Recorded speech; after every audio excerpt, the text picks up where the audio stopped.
Hello everyone, welcome to my channel. My name's Lee.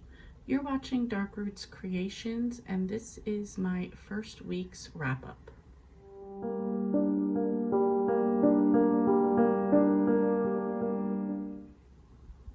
So this will be the books that I read from May 1st till today, which is May 7th.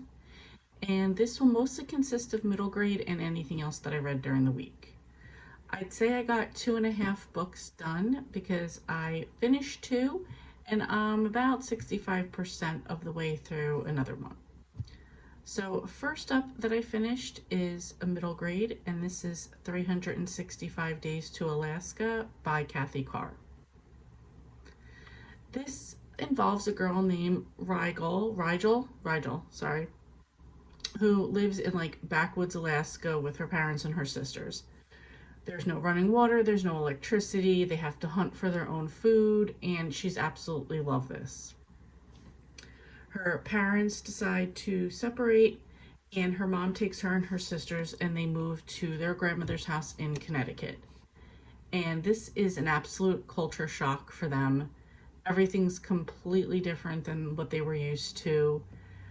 It was actually interesting, like as they were like flying on the plane over to New York and then going to Connecticut, just to like hear all the things that, I don't know, for me, I just take for granted because I like live in this type of area, that everything was like so loud and so fast and so much going on that it was just like overwhelming, like sensory overload for them. So that was like the first part of it. Um, and like, so there was like just the aspect of like getting used to that part, and then being without their father and being with their mom and their grandmother who they really didn't know that well. And Rigel and their father have a, I'm sorry, I got distracted by something. Rigel and their father make a deal that if she lasts 365 days in Connecticut, he will work it out so she could come back to Alaska. And when it starts, that's all she's focused on. She's counting down the days and just trying to make it work so she could go back home. And in this one, she starts going to school there. All the sisters start going to school. And she just, things are just so different for her and she doesn't fit in anywhere. So at some point, she makes a friend, or she thinks she makes a friend, and that doesn't really pan out. And there's other people that she talks to, but like nobody that she would consider a friend. So it's really hard for her, and her other sisters are doing a bit better, thriving a little bit more, or this is like the type of life that they always wanted in the case of one of the sisters. So she's just trying to make it work when this one friend that she has kind of betrays her. She just decides to stick to herself, and she sees a crow outside and she starts to befriend the crow because the crow's part of nature and that's what she's used to being around. So she names the crow Bluebird and she just starts to have a friendship with the bird. Along the way, she does meet a few other people, and she's still keeping in touch with her dad. She is learning to get along a little bit more in Connecticut and realizing things aren't that bad, but she's doing that with the heart of knowing that she is going to go back home in 365 days.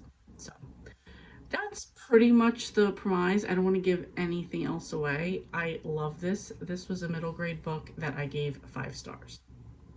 So now I was actually reading this, like as far as like the middle grade mayhem prompts go, I was reading this for a number or a name on the title, obviously 365. The animal theme, which was the bird, and so I had those two as what I was counting the prompts for. However, if I look over all the prompts that it fits, it also fits culture, because this was city versus the Alaskan bush. A house on the cover, there's actually 2 houses on the cover. It fits for the prompt of teaming up with strangers because she does meet some people in Connecticut. And then her family, because they moved together from Alaska to Connecticut and they're working on fitting in. So it did hit quite a few prompts, which I was excited about. Okay, the second book that I finished was The Book Scavenger by Jennifer Chambliss Burton. So in this one, this was actually different than what I thought it would be, but I loved it. So in this one, I'm sorry, I'm excited about this one. So in this one, there's a girl, Emily, and she lives with her brother and her parents. And the unique thing about them is that her parents decided, and this is right up my alley, her parents decided a long time ago that they were going to live in all 50 states. So they spend a lot of time moving. The mom does a blog and a book regarding all of their their adventures doing all of this stuff. So needless to say, they are used to moving all the time. I think the most they've ever spent time anywhere is 3 years. And they've been to a bunch of places. So in this one, Emily has, for her hobby, she has the Book Scavenger, which is an online game where people hide books and give clues as to where the books are, and you basically have to find the books. And there's certain rules, like if you tag it ahead of time, you could get double points, but if you tag it where it's at, there's a chance somebody else can go there and get it before you. That's the risk you take if you want the higher points. And based on how many points you get, you rank up in level. Like I think the first ranking is Encyclopedia Brown, and it goes up in ranking. I don't remember who the top one is, but she's definitely not there yet. So this is a big online community. Everybody has like their handle, and some people know each other, etc., etc. She's worked her way up a little bit since she's like lived in all these different states, but this is like what she does as an activity, and this is her hobby. Where her brother, who I want to say, no, his name is not James. James is the brother.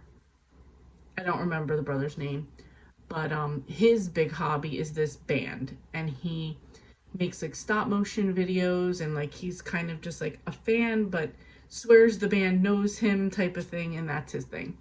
They used to be really close, but he's a little bit older, and this is what he does now, and he's just really not into the book thing. So now they moved to San Francisco, and right away she's working on the book thing, and they live in an apartment. She meets a neighbor, a boy named James, who lives upstairs, and he right away gets into like her games and solving the puzzles with her. This is very, very reminiscent of Mr. Lemoncello's library series. In fact, at one point they even mention one of the books from the series. It's very puzzles, figuring out ciphers, there's a lot of figuring out to figure out the hints. And at this point, this is all run by a guy named Garrison Griswold, or it started by a guy named Garrison Griswold. I guess he would be the Mr. Lemoncello of the series. And it appears that as they're trying to find the books and stuff, they discover that he's setting up a new game. So now it's working on trying to figure out that game. I'm going to leave it there because other stuff does happen, but that's like the premise of this book. I absolutely loved it. 4.5 stars. There are more books. I think there's, let's see. I know there's, that ended in 2018, so probably just 2 more books. I don't care. I'm going to read them anyway. This was really good. And for the prompts that this fits, it would be the mystery or adventure, a house on the cover, light source on the cover, strangers, because when they move to San Francisco, she teams up with James, who is a stranger when she meets him, and family, because she did move with her family, and they do team up for some stuff as well. And the book that I'm in the middle of right now is The Appeal by Janice Hallett. This is a mystery thriller.